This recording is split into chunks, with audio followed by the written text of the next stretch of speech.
More with Jeff Carlson on getting the most out of Lightroom. This is MacVoices. Today's MacVoices is supported by Factor, America's #1 ready-to-eat meal kit.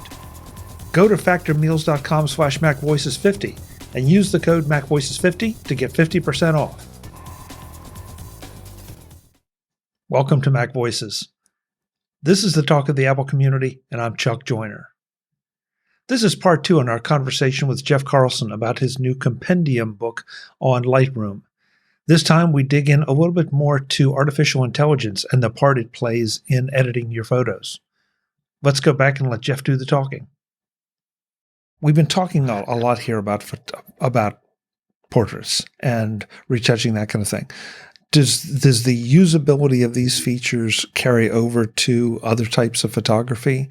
I'm not sure this is really the perfect example, but product photography, landscape photography, any basically just general purpose photography that maybe isn't so locked in on just right here. Yeah. Oh, yeah, definitely. So as another example. And again, I mean, this is focusing on masking, and I think part of this is because it's like the cool new feature, but part of it is I want to set the baseline of most of the other features where you're adjusting tone, you're adjusting color, you're adjusting contrast, clarity, things like that. That's kind of table stakes, and so all of that is very competent. These are some of the best tools in order to work on those details. And before, with Lightroom, basically that's all you could do, because Lightroom would just apply an adjustment to the entire image. And then what the masking does, it allows you to then go apply those adjustments to specific parts. So as an example of like a landscape photo, one of the images that I have in the book is one that I took at a lake in Oregon. And it's basically like you have a mountain in the background, a lake, and the mountain's reflected. And in the foreground, there's like a little inlet, and like the extreme foreground, you've got this sort of dark rock, and then like dry orange grass, right? And so when I look at that photo, like all of the sort of obvious things, make sure that the exposure is right, it's not overexposed and all of that. What I end up with is an image that looks great for most of it, and then the foreground is a little bit dark. And part of the reason I took that picture is because I really like that grass and how that was a counterpoint to the mountain in the background. So what can we do about that? One of the things that I could do would be to make like a gradient, a linear gradient, which is how we used to have to do this. And what that would do is basically select everything, say from the bottom up to where we stopped it. And then whatever adjustment we make, like let's say we increase the whites to make things a little bit brighter, that would apply to everything. Well, we don't want that. I just want the grass. So what I can do, and what I show in the book, is you can create a color mask. And what that's going to do is it's going to select all of the color of the grass in the entire image. So it makes that selection. And then I can say, all right, I'm just going to increase the exposure, and that's brighter now. So it's really drawing your eye better. But it also did the same thing for all of the other grass and the trees in the background that are kind of the same hues. So there's this very cool feature that lets you make an intersect mask. And basically that then lets me say, all right, I want to apply this, but I just want it to be applied in this area. So when I intersect that with, I think I did a linear gradient. No, I'm sorry. I used it with a brush.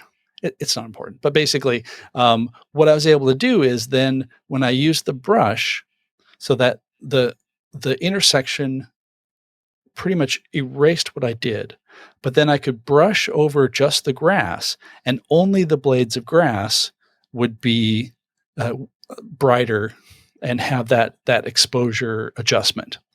Nothing in the background, and it wasn't making the rocks any brighter. And that's something that I could do in Lightroom. I didn't have to go to Photoshop. I didn't have to zoom in and like paint every single blade of grass, which is something that, you would have had to do fairly recently.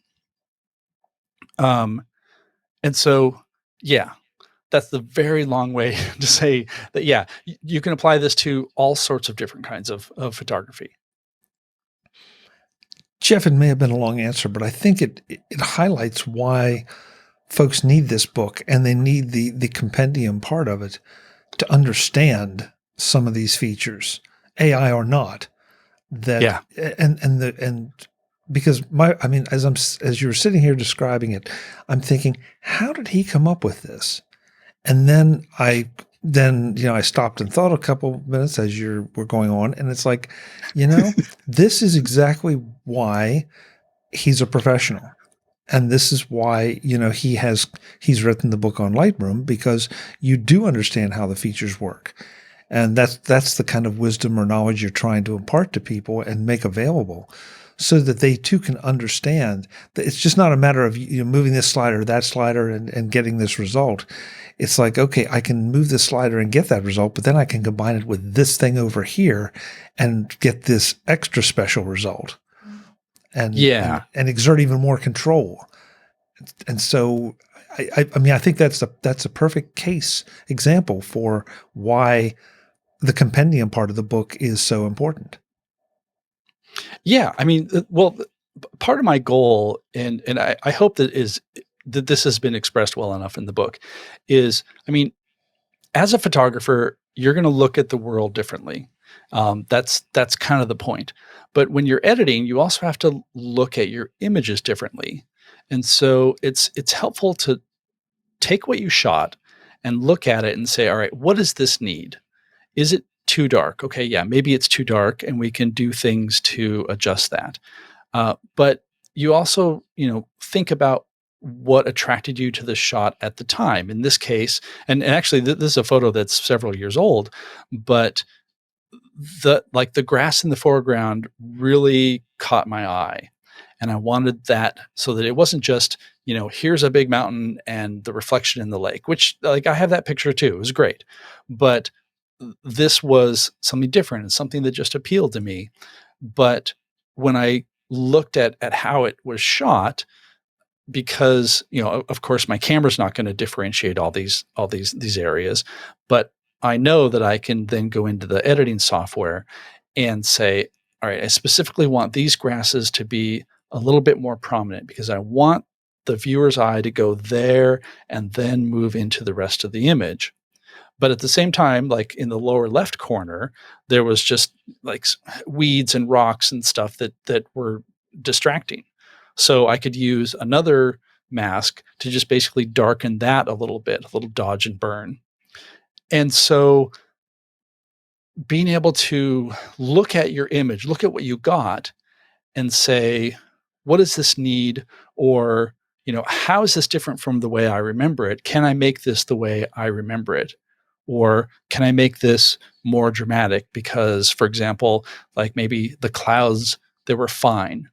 But if we add a little bit of clarity, if we drop the exposure just a little bit, then those clouds become more dramatic without being overpowering or fake or, whatever. I think it's a matter. There are so many of these new software tools out there, taking nothing away from Adobe or Photoshop or any of that, but there's so many out there that claim they're new kids on the block. They claim to be able to do all these great things with AI, and so many of them. And I'm not going to say all of them, but so many of them are click once and we will fix your photo and it'll look fantastic. And it does, except for the fact that you don't have the kind of fine-grained control that you're talking about. And that's why Lightroom is more of a professional tool as opposed to some of these others. Some of the others, you may get something that you'd be happy to print an 8x10 and stick it up on your wall, or put it in a frame and put it on your desk, or, share to your Instagram feed. But if you really want the specific things that Jeff is talking about, and that control for a client who is maybe doing a print ad in a magazine or that billboard or whatever, you gotta look a little bit deeper, and that's where this book comes in. Well, I'm really glad that you brought that up, because one of the things, I mean, going back to differentiating between Lightroom Classic and the others, one of the great things about Lightroom Classic is it has a plugin system, so that if you have other utilities that can do things either differently than Lightroom, or maybe in some cases better than Lightroom, you can basically round trip your images from Lightroom Classic to that other app and then back again. So the example that I have in the book, I shot a portrait session with somebody, and the image, like the best image, was just slightly out of focus because of like a little bit of camera shake. But like the look on her face, she sort of like had her eyes closed. She was looking up, and she had this like gorgeous, like custom, I think maybe antique ring on. And like in terms of content, that was the best thing. And then I got back and I realized that I'd fudged it, and it was like just a little bit off. But there are tools that can help you with that. So the sharpening tool in Lightroom is fine. It's mostly just for some kind of broad adjustments. But there's an application called Topaz Sharpen AI, and that will do a lot more. Like it'll help compensate for camera shake and all of that. So one option would be, all right, so maybe I need to export it out of Lightroom, open it here, re-import it, blah, blah, blah. Lightroom Classic, there's a plugin. So you just say, edit this in Topaz Sharpen AI. And it sends like a high resolution TIFF image to Topaz, and then you do all your edits in the separate app, make that look better. And then when you click save, then it sends the newly edited version back into Lightroom. So it's just already right there in your library. So now I have the sharpened version, and then I have the original version, and I can continue to make edits on the sharpened version using Lightroom stuff. And so that allowed me to take this image that I really loved, but really wasn't great about. Like, I didn't feel like I could really give that to the client because it was like just soft enough, but I was able to edit it and make that an image that I think is, one of my favorite from the set. And absolutely I gave to the client. And I, hopefully she didn't even notice that at one point it was a little bit blurry, because what she got was like the finished, clean, good version. And there are all sorts of other utilities, even, like, for example, On One, they have basically a Lightroom competitor, but they also take some of these features and they make individual utilities out of them. So if you like On One's noise reduction better than Lightroom's or better than Topaz's, you can use that. And so it has a lot of flexibility in order to serve the idea that you're here to make a good image, and we're going to put all the tools that you need in order to make that happen. Today's MacVoices is supported by Factor, America's #1 ready-to-eat meal kit. Summer often means cutting corners on eating well so you can keep up with outdoor activities. But it doesn't have to be that way. Factor, America's #1 ready-to-eat meal kit, can help you fuel up fast with flavorful and nutritious ready-to-eat meals delivered straight to your door. That doesn't mean cutting corners on your healthy eating either. Stick to your wellness goals with premium ready-to-eat meals featuring high-quality ingredients such as broccolini, leeks, and asparagus. Treat yourself to 34-plus weekly restaurant-quality options like bruschetta shrimp risotto, green goddess chicken, and grilled steakhouse filet mignon. Ready in just 2 minutes. What are you having for dinner tonight? I'm having a black pepper and sage pork chop with smoked cheddar Brussels sprouts and creamy broccoli. You could too by joining me on the Factor bandwagon. Head to factormeals.com/MacVoices50 and use the code MacVoices50 to get 50% off. That's code MacVoices50 at factormeals.com/MacVoices50 to get 50% off. Thanks to Factor for their support of Mac Voices. Jeff, as a matter of interest, this has nothing to do with what you just, well, it does. It has something to do with this. If a preferred third-party utility doesn't support that architecture, is there a significant difference between me exporting the TIFF out of Lightroom, importing it into that other program, doing whatever that other program does, then exporting a TIFF and then re-importing it into Lightroom? I mean, No. the workflow implications are obvious, but from a quality Right. standpoint, from a result standpoint, is there any difference? No. The difference is only that you had to take those extra steps in order to go from one to the next.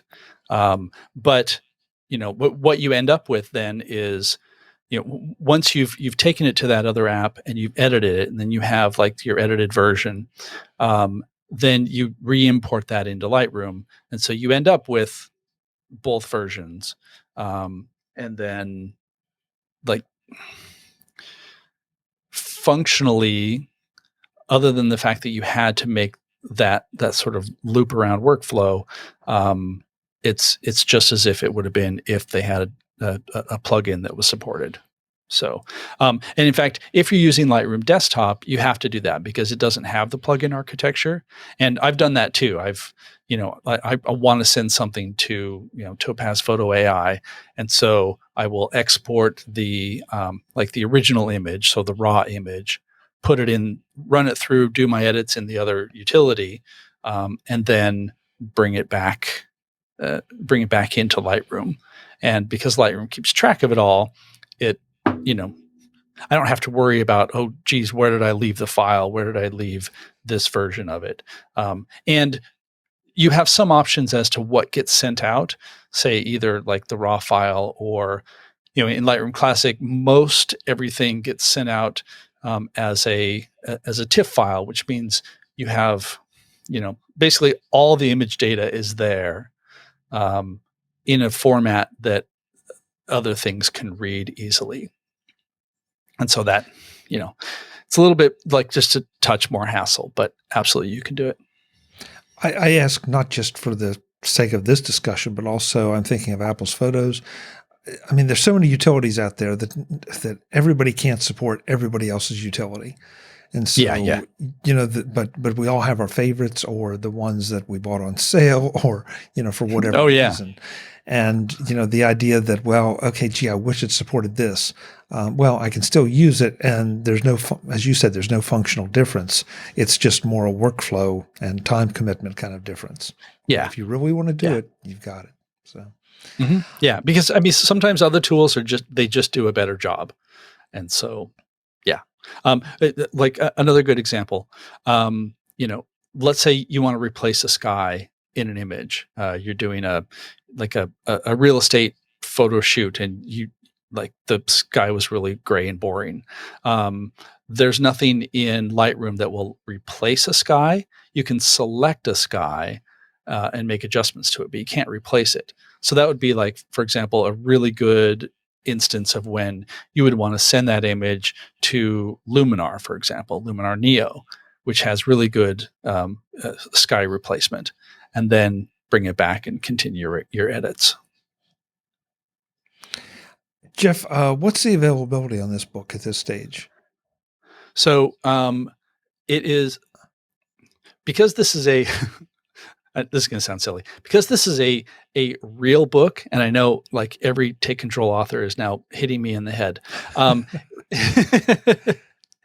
So this book is available as both a print book and an ebook, and that has pros and cons. The pros are that it's a Rocky Nook print book, and they're the ones that did my Luminar books. The print quality is amazing. The colors look great.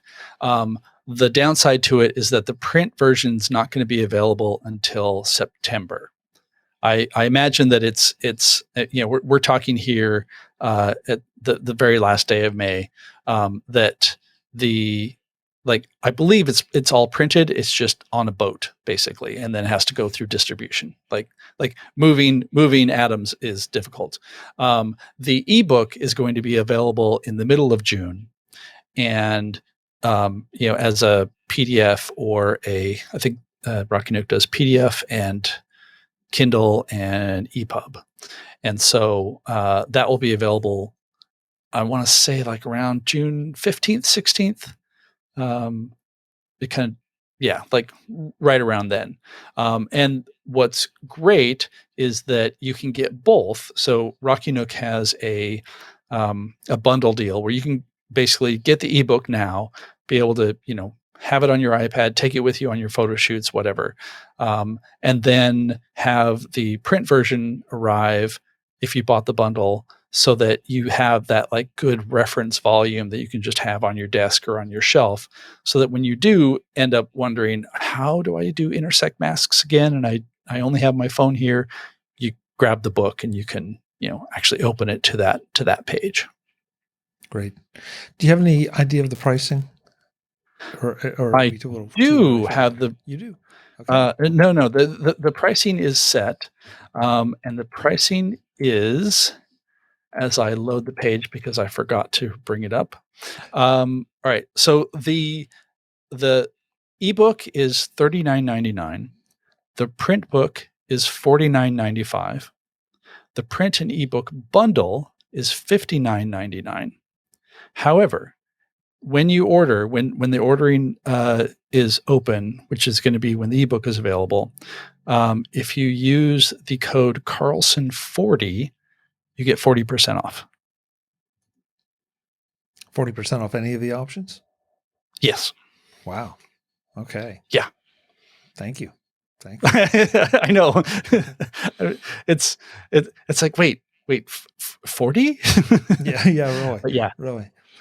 And somebody's going to say, well, that's a pretty high-priced, even a high-priced ebook. And yeah. It's like, yeah, okay, but this is where we get into the discussion that I love having, that there are those of us who like to think of ourselves as professionals. There are those of us that probably actually approach a prosumer level. And then there are real professionals. Jeff is a real professional. He's written a book for real professionals, or maybe the prosumer who's really enthusiastic about understanding this stuff.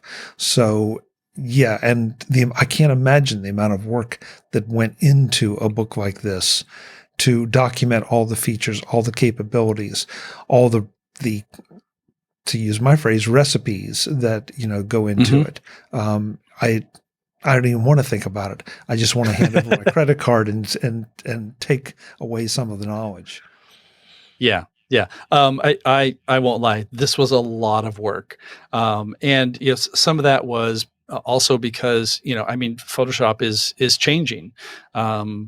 If we had released this at this point last year, I think that, you wouldn't have a lot of the masking stuff in, and certainly not the denoising. And, obviously there's going to be new stuff that comes down the road, but, just being able to include all of that stuff. And books are a lot of hard work. And, I think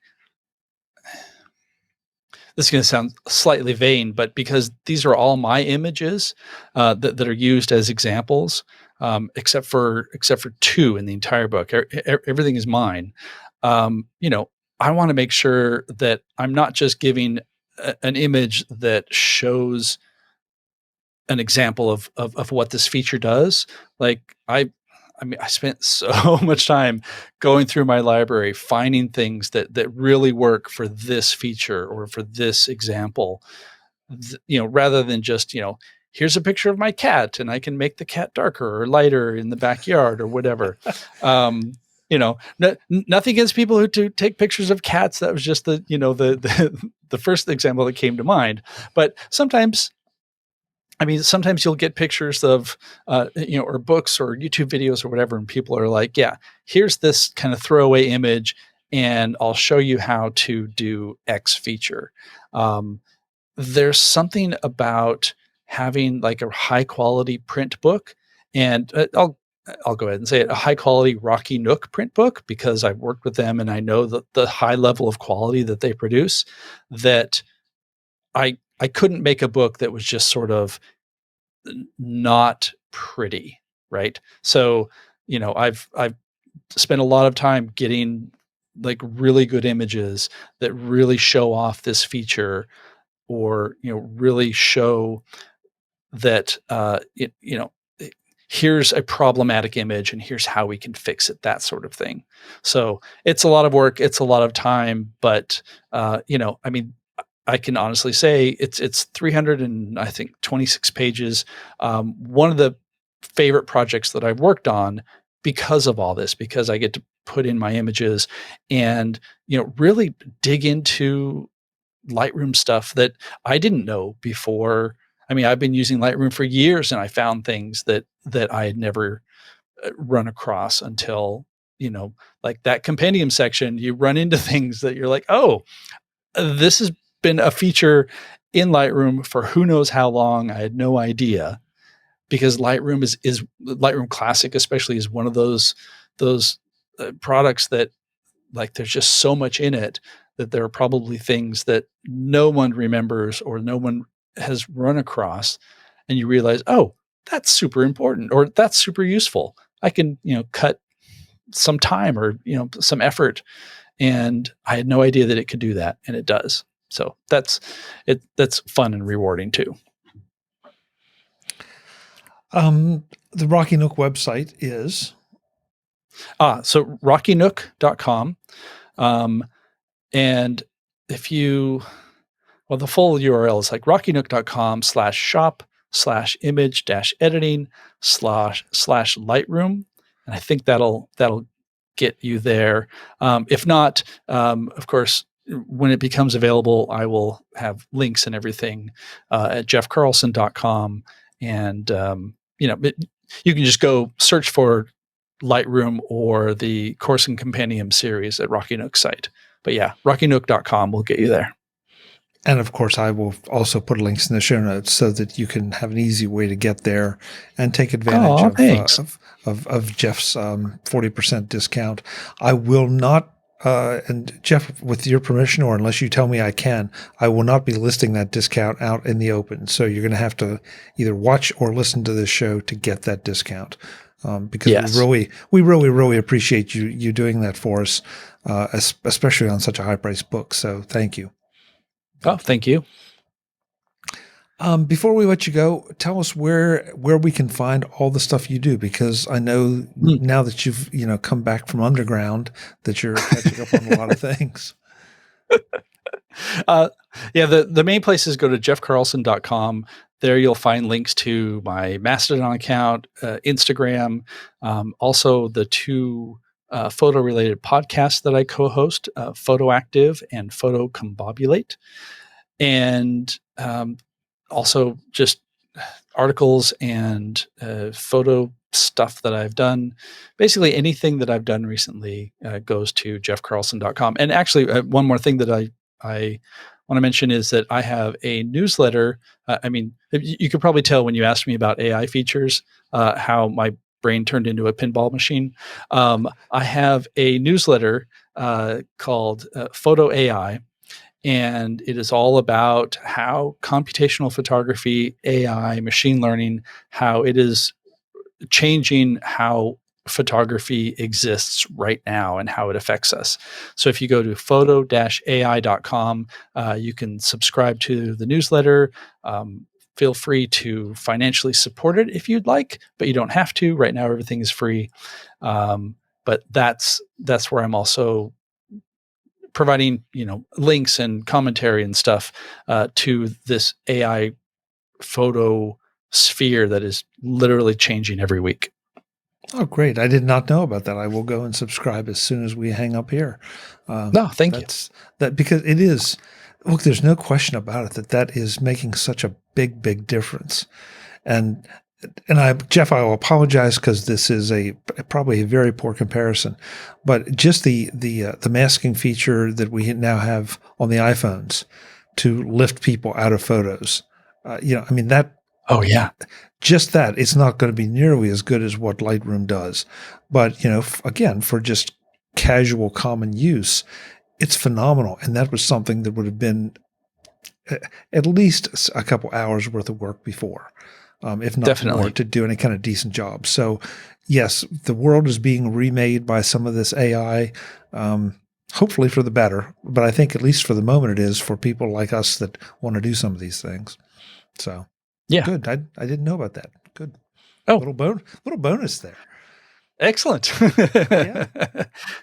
Happy to come back and talk about generative AI and all that stuff too, if you want at some point. You got it. We will definitely have you back because that is such a hot topic. I would enjoy discussing that. So, Excellent. Meanwhile, I have a news flash for you. It is now spring into summer. Go out, enjoy that big yellow thing in the sky. It's called the sun. You haven't seen it for a couple months, so go check it out. Thank you so much, Jeff. Good to see you. Oh, thank you. I always love coming on. Appreciate it. Folks, I'm Chuck Joyner. This is MacVoices. Yeah, there's just a whole lot here. I'm excited over Jeff's newsletter because that'll boil a couple things down, but I'm also excited maybe to dig into Lightroom a little more than I have. And now I feel like I've got a really good guide to do it, along with an understanding of which version of Lightroom is what.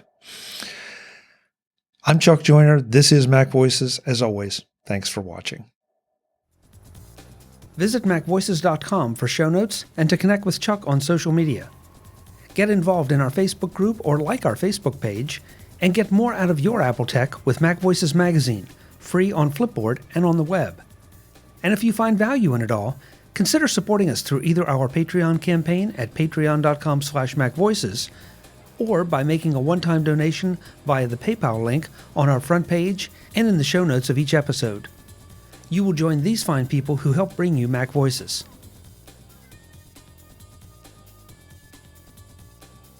Advertising handled by Backbeat Media at backbeatmedia.com. Bandwidth provided by CacheFly at cachefly.com.